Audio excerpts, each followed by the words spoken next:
Agro Record News. Oferecimento.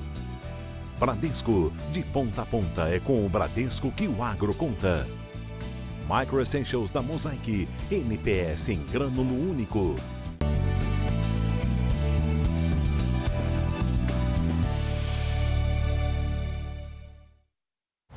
Oi, bom dia para você. O Agro Record News está no ar. A estiagem atrapalhou a produção de limão Tahiti no estado de São Paulo. Apesar disso, os agricultores estão otimistas. Olha só. Nesta propriedade em Taquaritinga, região central do estado de São Paulo, o segredo deste pomar de limão Tahiti, assim verdinho, está na irrigação por gotejamento. Mas, em talhões que não receberam a água, o impacto da seca é visível, com plantas mais amareladas e menos frutos. A produção do Tahiti teve queda de 30% na safra deste ano no estado de São Paulo. O primeiro semestre nós tivemos aqui o impacto aqui nessa cultura, principalmente pela questão de excessos de temperaturas, ondas de calor do final do inverno passado e o início da primavera, que diminuiu a fixação dos frutos nas plantas. O estado de São Paulo é responsável por 75% da produção nacional. São cerca de 32 mil hectares dedicados à produção do limão Tahiti. Nesta propriedade, são 10 hectares dedicados à fruta. E apesar das intempéries climáticas, não tem desânimo por aqui não. Tem um novo talhão plantado e a previsão é que novos ainda surjam este ano. Plantei mais um pouco e estamos aí no ramo, né? Vamos batalhando aí para ver se melhora. O Rodrigo cultivava frutas exóticas e há 10 anos substituiu todos os pés por limoeiros. Ele conta que a baixa produção em 2024 foi compensada com a alta nos preços. O quilo da fruta, que no primeiro semestre de 2023 saiu a 50 centavos, este ano foi pago ao produtor o triplo, R$ 1,50. E a expectativa para o resto do ano é de que o preço suba ainda mais e, com isso, aumente a rentabilidade. O primeiro semestre teve queda e o segundo semestre vai ter mais queda ainda. Mas como a gente faz um tratamento para o que a gente chama de limão temporão, né? Esperamos que o preço melhore, né? Mesmo tendo um pouco menos de limão, mas que o preço ajude a gente ter um remuneramento melhor, né? A estiagem pode continuar impactando a produção, mas este também pode ser um incentivo para novas possibilidades. Claro que toda essa mudança, ao mesmo tempo que gera, de certa forma, atrapalha em algum momento, mas também gera oportunidades. Porque quando nós temos diminuição de produção numa determinada cultura, geralmente os preços acabam se elevando. Então cabe aos profissionais, aos produtores, encontrar soluções para que possam amenizar, manter produtividade e assim ter lucratividade na área. A Embrapa e a Unicamp desenvolveram um nanoinseticida para combater o greening. O produto, que usa nanotecnologia, é capaz de combater as pragas e também diminuir os impactos ambientais. O inseticida desenvolvido pela Embrapa Meio Ambiente e o Instituto de Química da Universidade Estadual de Campinas, Unicamp, promete ser mais eficaz e mais sustentável. O novo produto utiliza estruturas menores que 1/1000º de metro para encapsular o ingrediente ativo. A pesquisa conseguiu controlar com sucesso o vetor responsável pela disseminação do greening nos citros. A doença afeta as plantas cítricas e não tem cura. Os estudos indicam que o uso de nanopesticidas pode superar os pesticidas convencionais em eficácia e segurança ambiental. A técnica utilizada resulta em uma liberação sustentada do produto, aumentando a estabilidade do inseticida. Segundo os pesquisadores, o produto apresentou baixo risco tóxico a organismos aquáticos. Isso demonstra que a nanotecnologia pode promover práticas mais sustentáveis para a agricultura, garantindo a produção agrícola e a qualidade de vida para as futuras gerações. O governo de Santa Catarina começou a liberar para os produtores o dinheiro do programa Leite Bom. Os projetos somam quase 9 milhões de reais. Os pagamentos começaram esta semana. A Secretaria de Agricultura do Estado recebeu 262 projetos do Financia Leite SC e 15 produtores foram os primeiros a receber os recursos de acordo com os projetos aprovados, totalizando R$ 500 mil. O programa oferece empréstimos de até R$ 40 mil por produtor, sem juros e com desconto de 30%, o que significa um abatimento de até R$ 12 mil no empréstimo. O prazo de pagamento é de 5 anos. Agora também está em vigor o decreto, a partir do dia 21 de julho, onde se tira o incentivo fiscal das empresas que estão importando leite do Uruguai e da Argentina. Também encaminhou para a Assembleia Legislativa um projeto de lei onde permite que as indústrias tenham incentivo fiscal para continuar na atividade aqui em Santa Catarina. Há 6 anos, o produtor Ronaldo Schillmann aposta na produção de leite e tira de 350 a 400 litros por dia. Ele já assinou o contrato e vai usar o dinheiro para investir em equipamento. A gente conseguiu adquirir uma roçadeira para melhorar a pastagem de verão e até de inverno, para conseguir fazer o manejo melhor dos animais na pastagem, para conseguir aumentar a produtividade através de pastagem. Nesta outra propriedade, a rotina de trabalho é dividida entre pai, mãe, filho e 2 colaboradores. A produção diária é de 1.200 litros e pode aumentar com os incentivos do governo. É muito bom, né? Agora estou aqui investindo aqui, né? E agora ainda mais que esses programas aqui vai ajudar, meu Deus, muito. 22 mil produtores catarinenses vão ser beneficiados direta ou indiretamente pelo programa Leite Bom. Vão ser destinados 300 milhões de reais para fortalecer a cadeia produtiva leiteira do estado nos próximos 3 anos. O programa estadual está dividido em 3 ações. O decreto sobre a importação, que suspende a concessão de benefícios fiscais na importação de leite e derivados, os financiamentos aos produtores e os incentivos fiscais para a indústria leiteira. De acordo com dados da Epagri-Cepeia, Santa Catarina é o 4º maior produtor de leite do país. Em 2023, o estado produziu mais de 3 bilhões de litros, o que corresponde a 9,3% da produção nacional. O governo federal publicou a medida provisória para descontos e renegociação de dívidas bancárias de produtores gaúchos. A medida vale para parcelas e operações de crédito rural, de custeio, de investimento e de industrialização que tenham vencimentos até 31 de dezembro de 2024, contratadas por produtores gaúchos que tiveram perdas materiais durante as enchentes ocorridas entre abril e maio e que tenham sofrido perdas iguais ou superiores a 30%. Enquadram-se produtores com parcelas que tenham sido contratadas até o dia 15 de abril deste ano e tenham vencimento entre 1º de maio e 31 de dezembro de 2024. A autorização vale para os municípios que tiveram um estado de calamidade pública ou situação de emergência reconhecido pelo Poder Executivo Federal e foi publicada em edição extra do Diário Oficial da União de 31 de julho. Agora eu tenho um recado da Mosaic para você, produtor, que está assistindo ao Agro Record News. Como você mede o desempenho da lavoura acompanhando a performance ao longo do ciclo? E performance de alto nível é com Micro Essentials, o fertilizante com NPS em um único grânulo da Mosaic, que aporta na mesma aplicação nitrogênio amoniacal decisivo para o desenvolvimento das plantas, fósforo de alta solubilidade para raízes robustas e frutos cheios, e 2 formas de enxofre que auxiliam na fixação do nitrogênio e são disponibilizadas conforme a necessidade das plantas. Nutrição uniforme e mais resultados na colheita? Fertilizantes com NPS em único grânulo é Micro Essentials da Mosaic. Performance no mais alto nível. Saiba mais no QR Code na tela ou acesse nutriçãodesafras.com.br. As exportações do agronegócio mineiro cresceram no primeiro semestre. O bom desempenho foi puxado pelo café.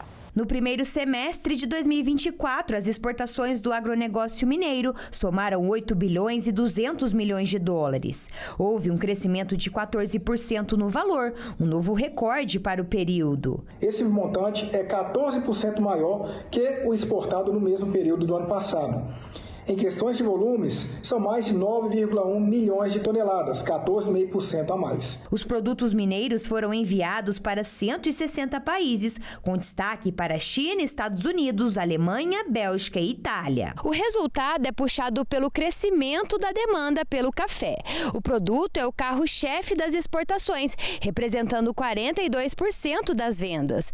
Essa é a maior receita já registrada para o semestre. E o carro-chefe continua sendo o café, Café, que exportou 3,4 bilhões de dólares, equivalente aí a cerca de 15 milhões de sacas. A China é o destaque para a nossa exportação de café. Mais de 90% foi o aumento do consumo comparado ao ano passado. Ou seja, os chineses aprendendo a beber café é muito bom para o agronegócio mineiro, principalmente para a cafeicultura.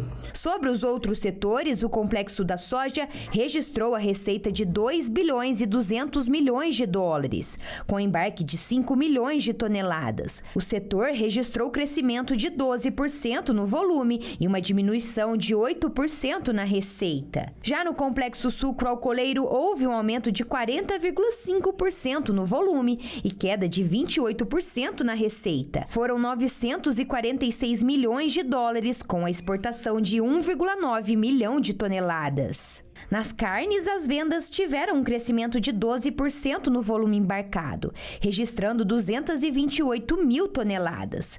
Houve um aumento de 9% na receita, com um total de 712 milhões de dólares. A carne bovina representa 71% da receita do segmento, com 505 milhões de dólares e 117 mil toneladas. Já a carne de frango registrou queda no valor de 12% e no volume de 5%, com 178 milhões de dólares e 95 mil toneladas. O destaque ficou para o aumento das exportações para o México. A carne suína manteve o desempenho positivo, com acréscimo de 1% no valor e 20% no volume, com receita de 22 milhões de dólares e 12 mil toneladas. Por fim, os produtos florestais somaram 588 milhões de dólares e 875 mil toneladas. A celulose é o principal item do setor e registrou 563 milhões de dólares e 844 mil toneladas embarcadas. A produção mundial de café foi estimada em 176 milhões e 200 mil sacas, incluindo as espécies arábica e canéfora. A produção de café da espécie arábica em nível mundial, prevista para a safra 24-25, foi estimada em 99 milhões e 900 mil sacas de 60 quilos, aumento de 4,4% na produção global na comparação com o ciclo anterior. Já a safra da espécie canéfora, que inclui as variedades Robusta e Conilon em termos globais, prevista para o atual ano cafeeiro, foi estimada em 76 milhões e 400 mil sacas de 60 quilos, volume que também representa um aumento de 4% na comparação com a safra mundial do ciclo anterior. A safra total mundial de café estimada para o ciclo de produção em destaque deve totalizar o equivalente a 176 milhões e 200 mil sacas de 60 quilos. Os números foram divulgados no Sumário Executivo do Café de julho de 2024, publicado pela Secretaria de Política Agrícola do Ministério da Agricultura e Pecuária e coordenado pela Embrapa Café. O sumário destaca o desempenho e a participação dos 3 maiores produtores de café do mundo, que são, respectivamente, Brasil, Vietnã e Colômbia, cujas safras acumuladas vão corresponder a aproximadamente 57% do total estimado em nível global. Ainda segundo dados do sumário, o Brasil, que é o maior produtor de café do mundo, tem a safra total prevista, incluindo a soma das duas espécies, em 58 milhões e 810 mil sacas, sendo 42 milhões e 100 mil sacas de arábica e 16 milhões e 700 mil sacas de canéfora. O volume dos cafés do Brasil equivalem a 33,3% da safra mundial prevista para o período. Na sequência, destaca-se o Vietnã, segundo maior produtor de café do mundo. O canéfora deverá ser responsável por 27 milhões e 900 mil sacas e o arábica atingirá apenas 1 milhão e 200 mil sacas,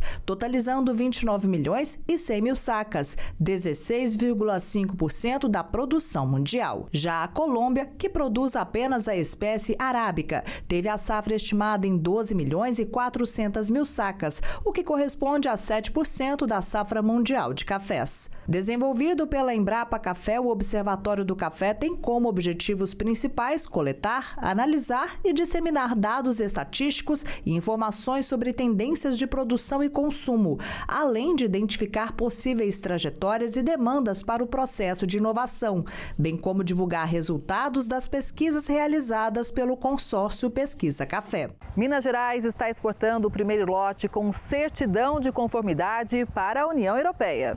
Minas Gerais é conhecido pela produção de cafés de excelência.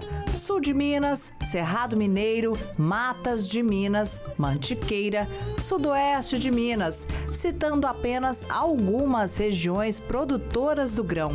O estado é o maior produtor de café do Brasil.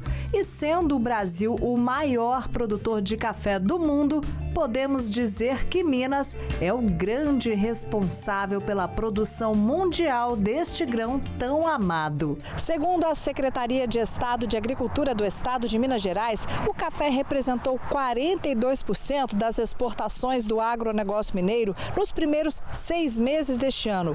O aumento na comparação com o ano passado foi de 33% no valor e de 35% no volume. Destaque para a China, que comprou 534 mil sacas de café nos primeiros 6 meses deste ano. O carro-chefe continua sendo o café, que exportou 3,4 bilhões de dólares, equivalente aí a cerca de 15 milhões de sacas. A China é o destaque para a nossa exportação de café.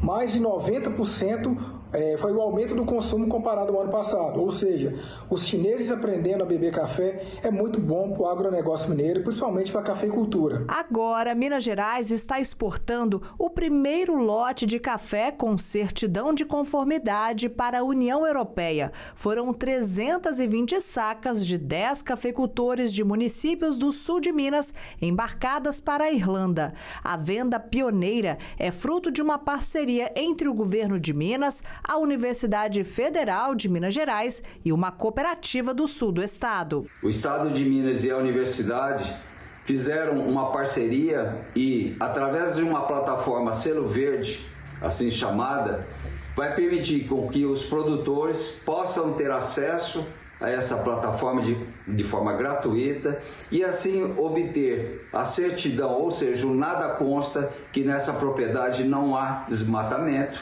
e habilitando assim com que esses produtos, os cafés de Minas, acessem o mercado da União Europeia, atendendo à legislação. A plataforma Selo Verde Minas Gerais foi desenvolvida em conjunto pela CEAPA, o Instituto Estadual de Florestas, a UFMG, com o apoio do programa Ao Invest Verde, da União Europeia. A ferramenta é capaz de gerar um diagnóstico socioambiental por análise automática de todos os imóveis rurais mineiros. Por meio das análises geoespaciais e integração de diversos bancos de dados presente na plataforma, incluindo o mapeamento em alta resolução do Parque Cafeeiro de Minas Gerais, produzido pela Emater, é possível constatar que 99% das cerca de 120 mil propriedades produtoras de café atendem à nova legislação do bloco. Além do café, a plataforma abrange outras 4 commodities exportadas pelo agro mineiro: soja, gado, cana e produtos da silvicultura. A Lei Antidesmatamento da União Europeia está prevista para entrar em vigor a partir de janeiro de 2025. Um passo muito importante para continuarmos avançando nas exportações de Minas Gerais com os nossos cafés. Este ano, o Brasil se tornou o maior exportador de algodão do mundo e o setor de beneficiamento está aproveitando esse momento. Nessa época, as paisagens do Mato Grosso são tomadas por uma imensidão de pontos brancos, contrastando com a terra e o azul do céu. Por vários fatores, muitos produtores deixaram outras culturas de lado e deram mais espaço ao cultivo do algodão. A safra 2023-2024 rendeu ao Brasil uma conquista inédita. Pela primeira vez na história, o país foi o que mais exportou algodão no mundo. Na safra, que foi encerrada em junho, foram colhidos quase 3,7 milhões de toneladas. Desse total, 2,7 milhões de toneladas foram destinados à exportação. Das lavouras, o algodão é transportado e chega até a algodoeira. Naquele caminhão, por exemplo, cerca de 42 toneladas do produto chegaram para ser limpo, beneficiado e passar por um atestado de qualidade. E daqui, nada se perde. Pluma, caroço, resíduos e fibrilha têm o seu destino final. Depois de anos dedicado à publicidade, Caroline resolveu ajudar o pai nos negócios. Com o crescimento da cotonicultura, o trabalho na algodoeira também aumentou. A gente aqui na algodoeira recebe o algodão em caroço, ele vem dentro do rolo, né, que acho que muitos de vocês já devem ter visto nas lavouras. Quando ele chega pra gente, ele passa por um processo de limpeza onde ele vai separar o caroço da pluma e vai separar também o resíduo, a casca, né, que acaba sendo também um pouco de fibrilha.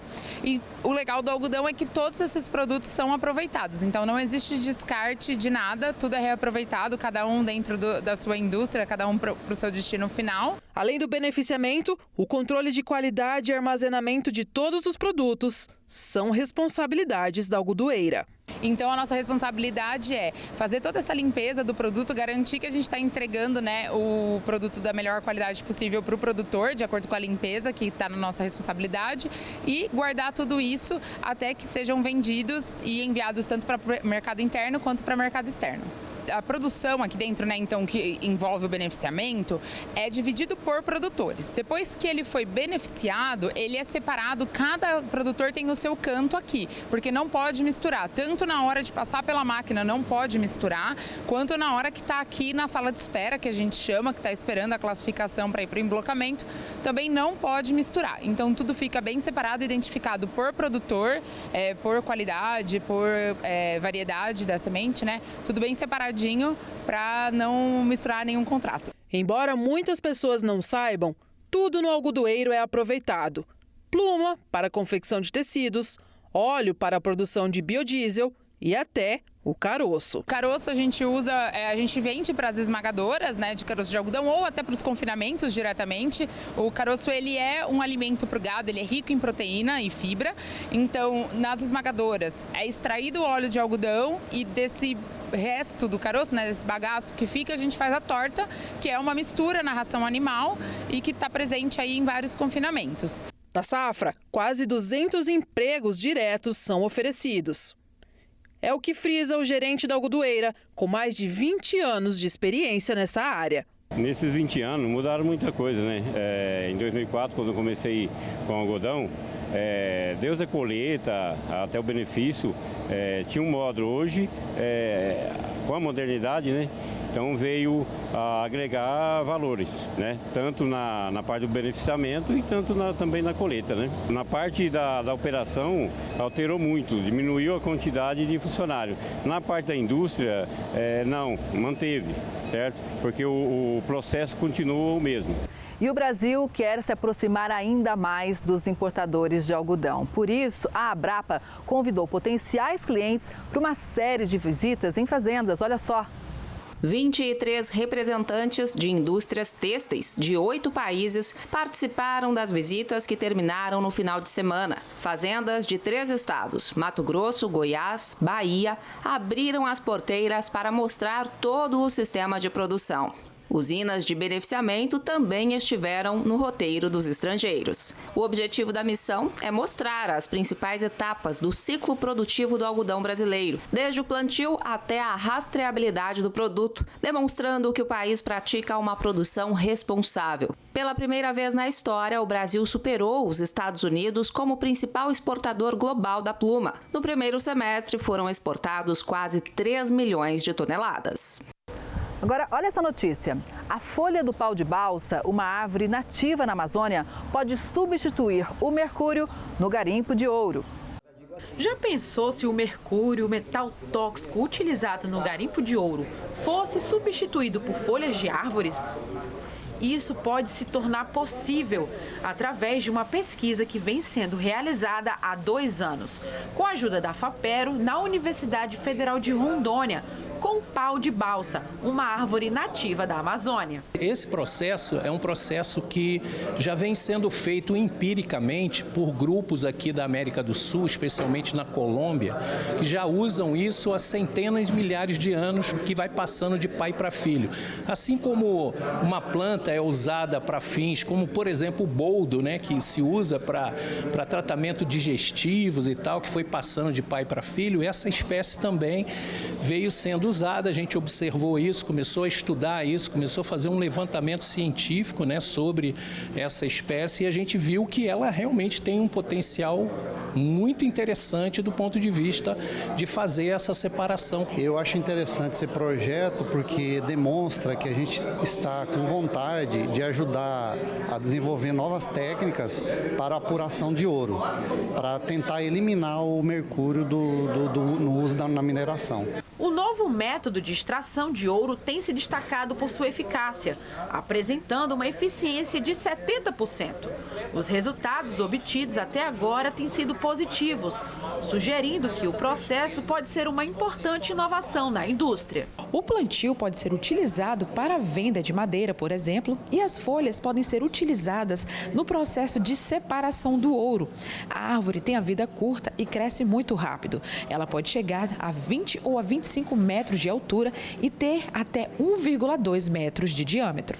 A inovação na extração de ouro começa com um processo denominado levigação, que tem como objetivo separar o ouro do concentrado.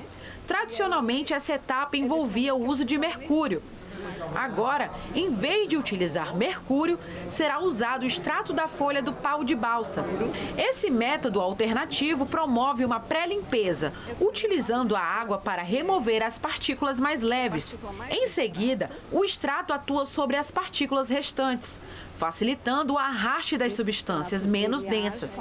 Dessa forma, as partículas mais pesadas, incluindo o ouro, permanecem no fundo da bateia, permitindo uma separação mais precisa. A eficiência, né, e os resultados estão sendo bastante positivos, mas a gente vê que há uma necessidade de uma continuidade, porque se a gente parar por aqui e não tiver uma implementação e responder algumas perguntas que a gente ainda precisa responder desse processo, o que de fato está promovendo essa separação? Que processo físico-químico está acontecendo aí? Então são perguntas que a gente ainda não tem a resposta com veemente certeza, né? E implementar esse processo, porque a gente está vendo que ele é eficiente. Um trabalho muito inovador, é o início desse estudo que está sendo feito com uma finalidade muito boa, da possível até retirada do mercúrio da nossa linha de produção. Começou o período de defesa dos peixes na Laguna de Araruama, no Rio de Janeiro. Até 31 de outubro, a pesca está proibida no local. Mas, ao mesmo tempo, está liberada a pesca do camarão e as expectativas são boas. As estacas já estão sendo limpas para serem recolocadas na água com o objetivo de capturar os camarões. Os pescadores de São Pedro da Aldeia, que têm mais de 30 anos de atividade, além de se prepararem para a pesca dos crustáceos, respeitam o período de defeso dos peixes no local. O Rubem é da época que nem existia o período obrigatório de reprodução. Antigamente nem defesa existia, depois que não existia defesa, não tinha mais peixe não. Já tinha acabado tudo aí, muito pescador, muito barco, muito pescador. Aí a laguna não aguenta não, entendeu? Tem que dar uma parada para respirar. Em agosto de 2022, uma portaria foi emitida pelo Ministério da Agricultura, Pecuária e Abastecimento, com alterações nas datas do defeso, separando os períodos para crustáceos e peixes na maior laguna hipersalina do mundo. O período de defeso dos peixes começou no início do mês de agosto e vai até o dia 31 de outubro em toda a Laguna de Araruama. Nesse intervalo, fica proibida a pesca da espécie no local. Já a captura dos crustáceos está liberada desde julho e vai seguir até o final de março do ano que vem. O intervalo ele é extremamente necessário para que possamos ter amanhã aumento de quantidade de peixe. Apesar que a laguna, eu vejo que ela deu uma melhorada num sentido de produção de peixe, e principalmente de tainhas. Eu, de manhã cedo, estou sempre no canal Itajuru, eu vejo quando as tainhas chegam para se dirigir para a laguna. Então tem que ter o respeito, a consideração que o peixe precisa de tempo para crescer.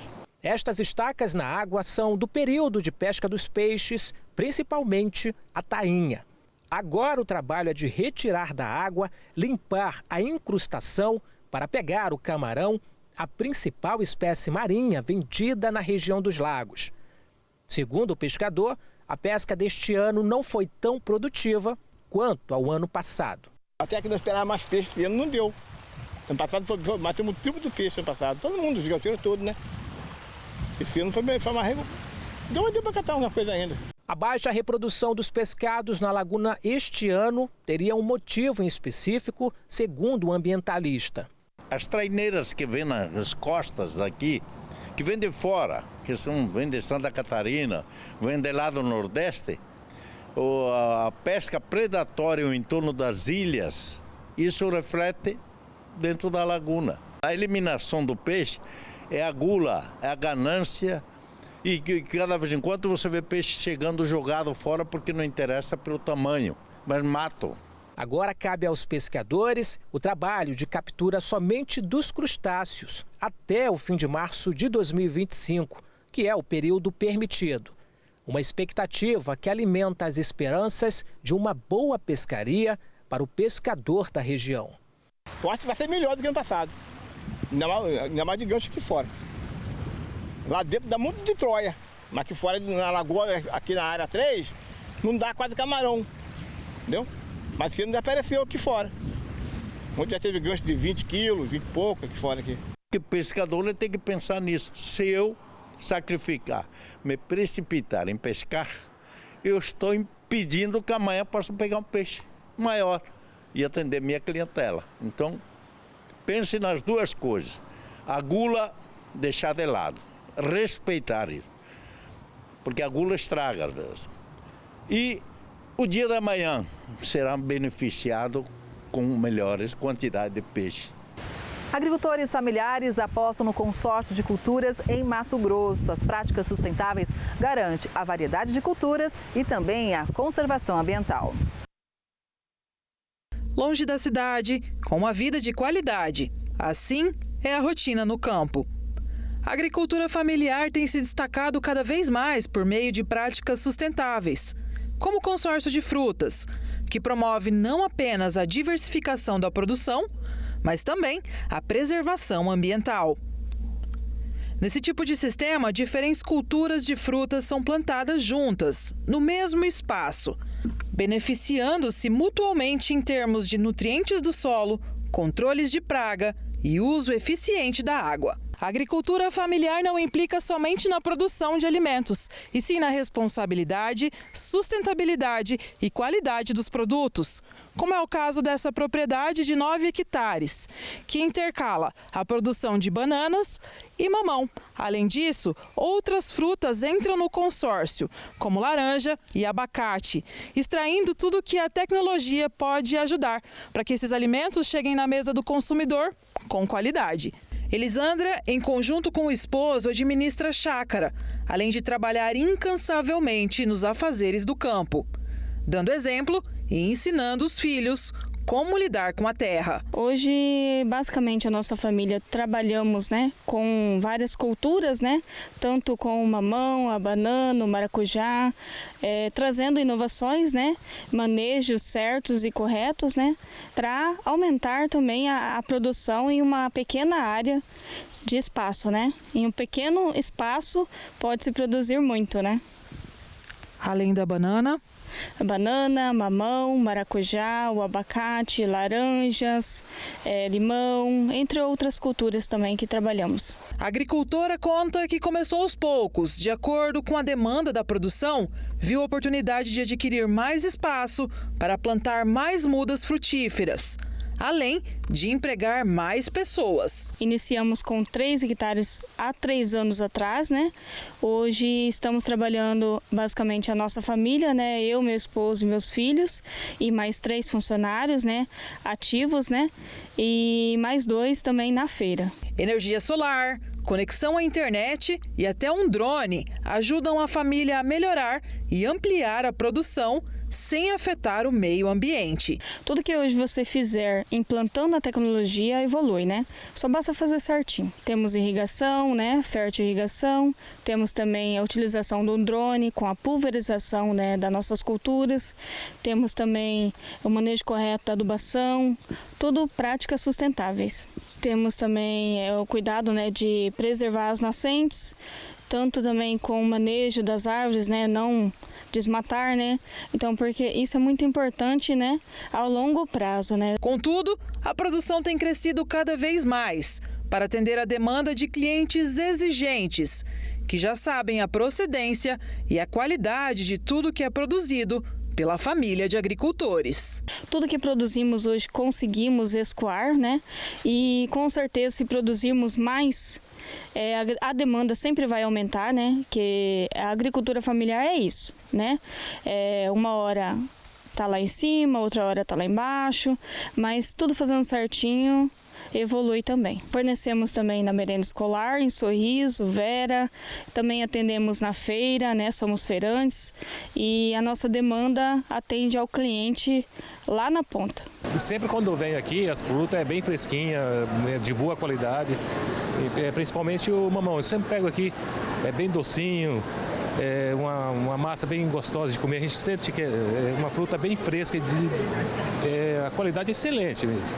A Embrapa Gado de Corte apresentou ao mercado o primeiro aplicativo de exame andrológico do país voltado para bovinos. A nova ferramenta estava em desenvolvimento desde 2022 e chega para contribuir com a pecuária de corte no Brasil, já que ela auxilia médicos veterinários na seleção dos reprodutores através do exame andrológico. Então a gente faz esse exame que tem algumas etapas. A gente faz uma análise clínica geral do indivíduo, uma análise física, tanto do aparelho reprodutivo dele quanto do sêmen, e depois a análise da qualidade do sêmen, que é a análise morfológica do sêmen. Todas essas fases estão no aplicativo. Uma das inovações trazidas pelo aplicativo é a padronização da qualidade. Além disso, a ferramenta é capaz de gerar um banco de dados com informações importantes e desconhecidas até o momento. O que a gente vê muito no campo é muito médico veterinário falando: esse é o exame andrológico simples e esse é o completo. Não existe, o exame andrológico é um só. E o produtor também, ele não sabe o que é o exame andrológico. Então a gente consegue mostrar ao produtor o que é um exame bem feito e ao veterinário para que ele siga todo o passo para entregar o melhor exame. O novo aplicativo é capaz de agilizar a emissão dos laudos dos exames e o diagnóstico. Para garantir que os dados sejam precisos, é importante que a coleta a campo seja feita por um médico veterinário capacitado. É porque ele que é habilitado para entregar esse exame. Mas quem pode usar? O produtor pode mexer ali no aplicativo, qualquer pessoa pode mexer para ver como funciona, mas na hora de emitir um laudo, eu tenho que ter o CRMV, né, que é o Conselho Federal de Medicina, Regional de Medicina Veterinária.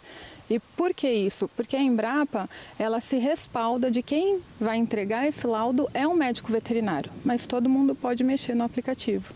Para realizar o primeiro acesso ao aplicativo, basta cadastrar o seu endereço de e-mail. Os dados pessoais do médico veterinário e das fazendas cadastradas ficam em sigilo, de forma que nem mesmo a Embrapa pode acessá-los. Somente os dados técnicos do animal poderão ser acessados pela empresa para contribuir com pesquisas futuras. Esses dados do produtor e do médico veterinário são totalmente sigilosos, a Embrapa não tem acesso. A Embrapa ela fica com acesso aos dados dos touros. Por que isso? Porque fica um banco de dados para a gente levar à sociedade respostas para melhorar a qualidade dos touros. Por exemplo, um touro que é produzido aqui em Campo Grande, ele pode ter um tipo de patologia em relação ao clima. No Pantanal outro, no Sul outro, no Pará outro.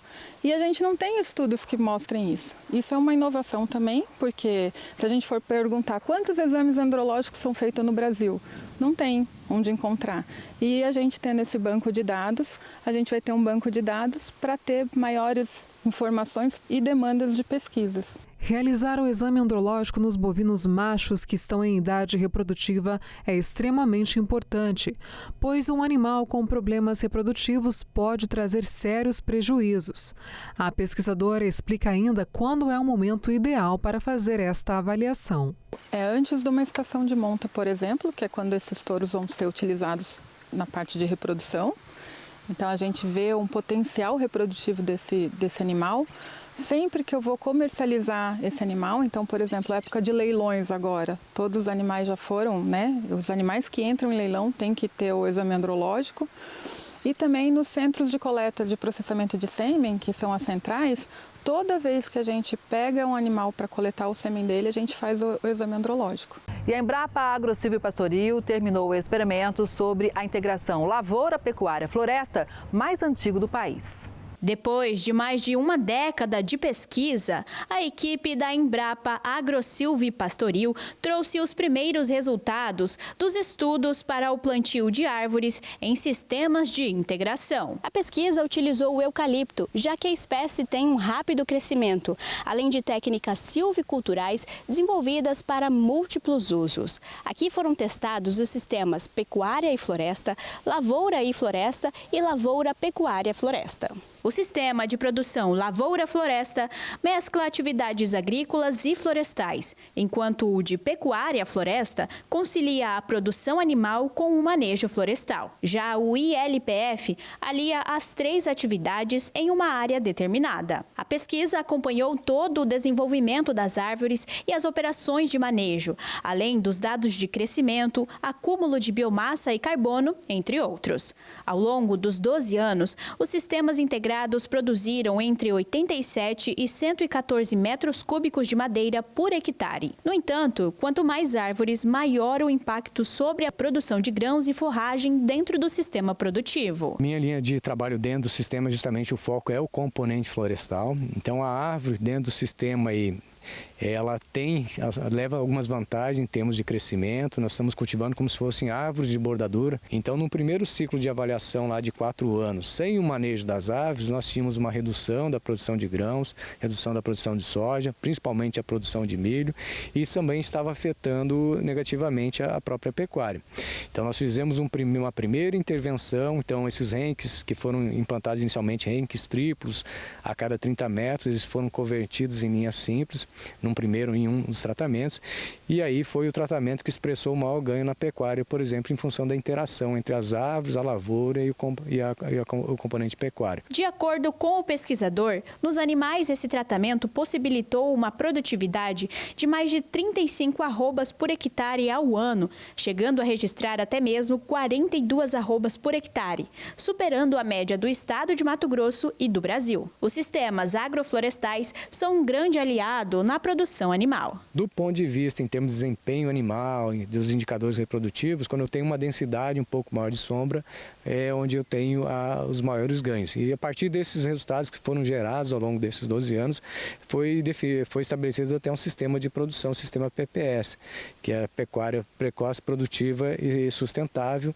Em função desses ganhos obtidos, você destinando esses animais, dependendo da sua fase de produção, em um ambiente sombreado ou um sistema de integração lavoura-pecuária. Então, você otimizando esse desempenho aí da parte animal, integrando modalidades da estratégia de integração lavoura-pecuária-floresta. E os benefícios ambientais também foram observados durante os estudos. O sistema de ILPF teve o maior acúmulo de carbono, passando dos 30 quilos ao ano por indivíduo. Ao longo desses 12 anos foram realizadas muitas avaliações nesse sentido, dos serviços ecossistêmicos que a integração lavoura, pecuária, floresta promove, então, trazendo ganhos dentro da propriedade.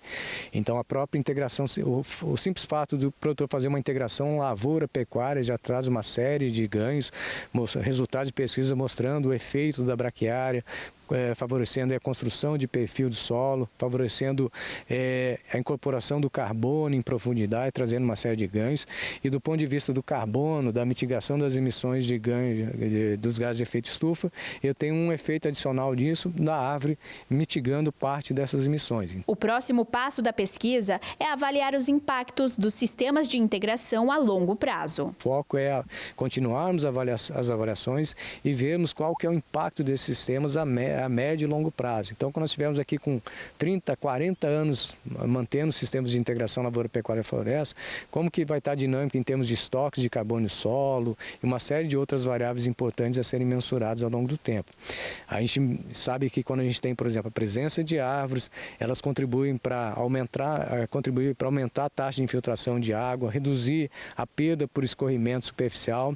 Então, a princípio, essas variáveis, a curto prazo, a gente não consegue mensurar o impacto disso, mas a médio e longo prazo, o quanto, por exemplo, isso pode contribuir para economizar em termos de aporte de insumos externos, como adubos e uma série de outros insumos que são utilizados para a produção. Um agricultor ficou famoso depois de colher uma mandioca gigante. Ela tinha 1,40 m e pesava 50 quilos, mas foi furtada. Só que acredite, o dono disse que perdoa o ladrão.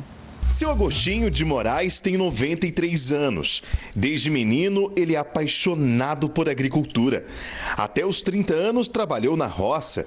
Depois veio para a cidade, ingressou na indústria têxtil e se aposentou como corretor de imóveis. Mas a paixão pela agricultura nos tempos de juventude permaneceu viva. É nesse terreno que ele cultiva de tudo. Tem banana, cana, açafrão da terra e mandioca.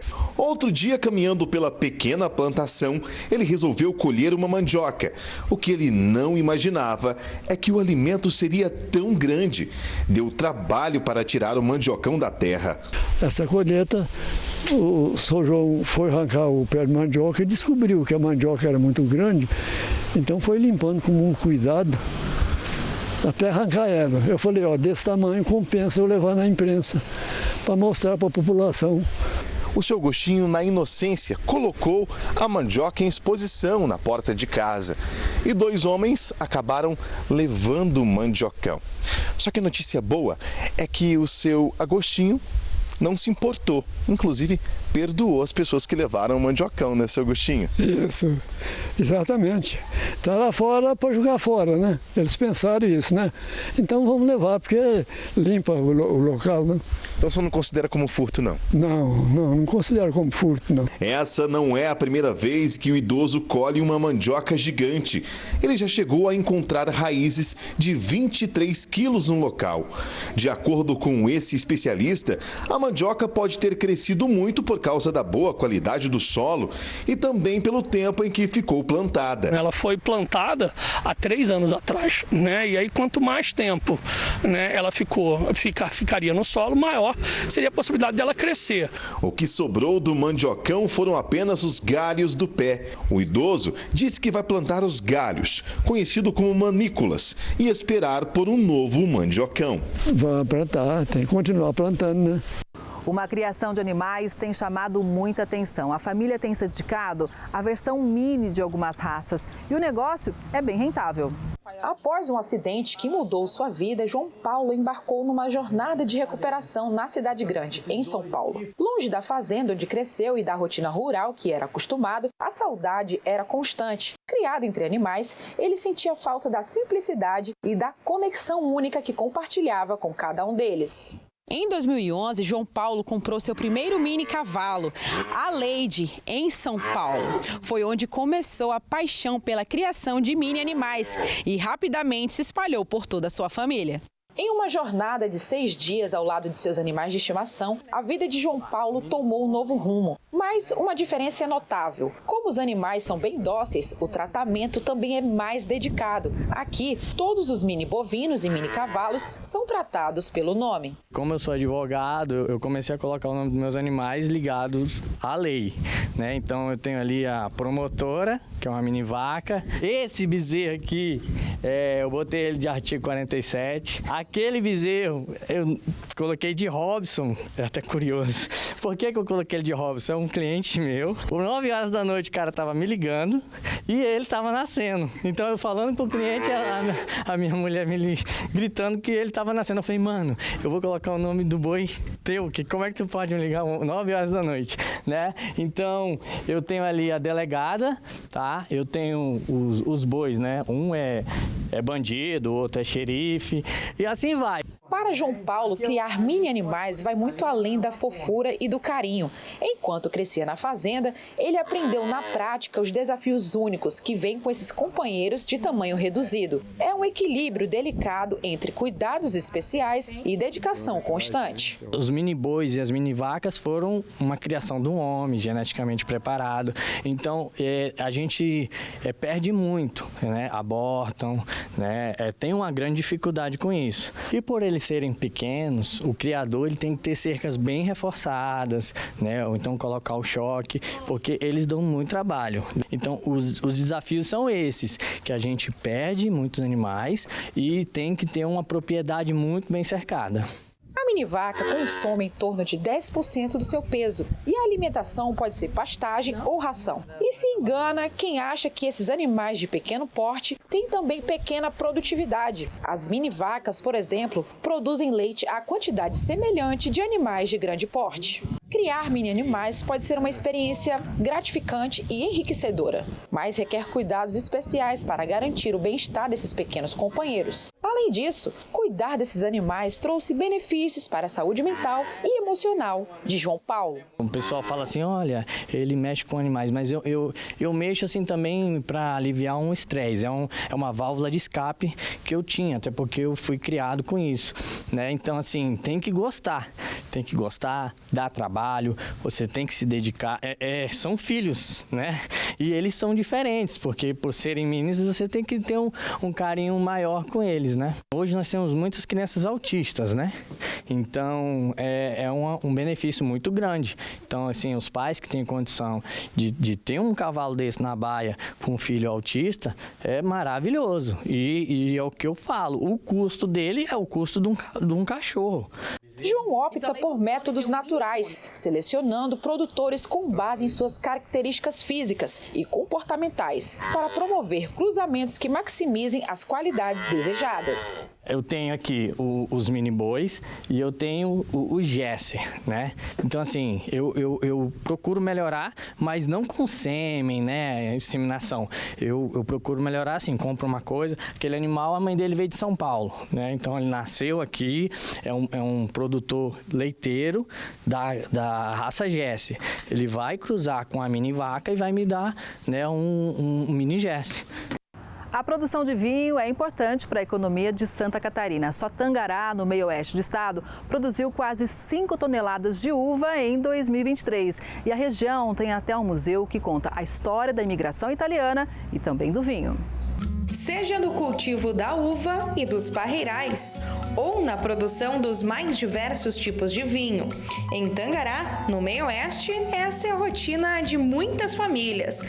No município, segundo dados da prefeitura, são 148 produtores e 5 vinícolas registradas. Uma delas é a do Celso Panseri, que existe desde 1990 e produz cerca de 250 toneladas por safra. Então a gente tem uma produção relativamente grande hoje, que elaboramos um volume considerado 300, 400 ou 500 mil litros ano. Nós temos várias variedades, mas estamos bastante focados aos vinhos finos, aos espumantes. Junto ao local está o Museu da Vitivinicultura de Santa Catarina, que guarda peças essas que contam um pouco dos 130 anos da imigração italiana no estado. Por lá, muitos objetos representam essas famílias que construíram a história da vitivinicultura. Um exemplo é a pipa de madeira de 1920. E todos faziam seus vinhos como subsistência,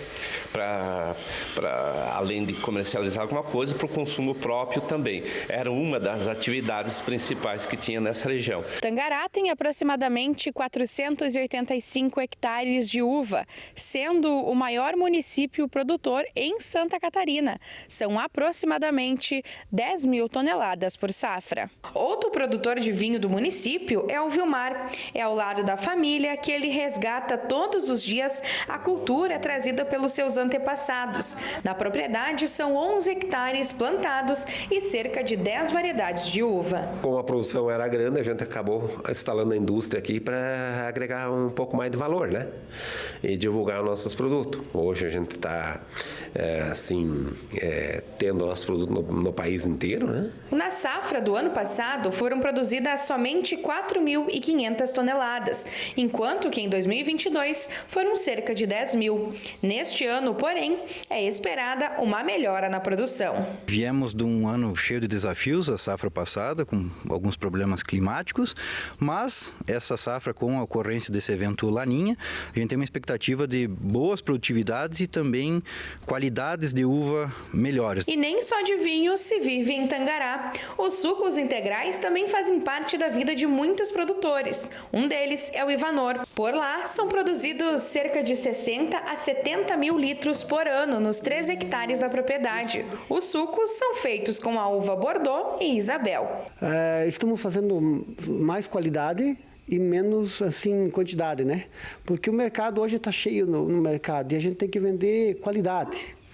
Não que você venha fazer bastante produção e não tenha qualidade, mas como entra numa escala industrial, tu sai do caminho da mais qualidade, né? Tangará tem uma história muito linda que deve ser resgatada e deve ser colocada em pauta e devemos falar para os 4 cantos do mundo que Tangará tem vinhos e vinhos de altíssima qualidade.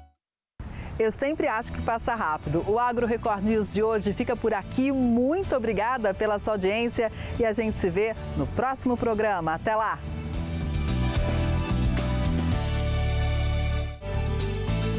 Agro Record News. Oferecimento. Bradesco, de ponta a ponta é com o Bradesco que o agro conta. Micro Essentials da Mosaic, NPS em grano no único.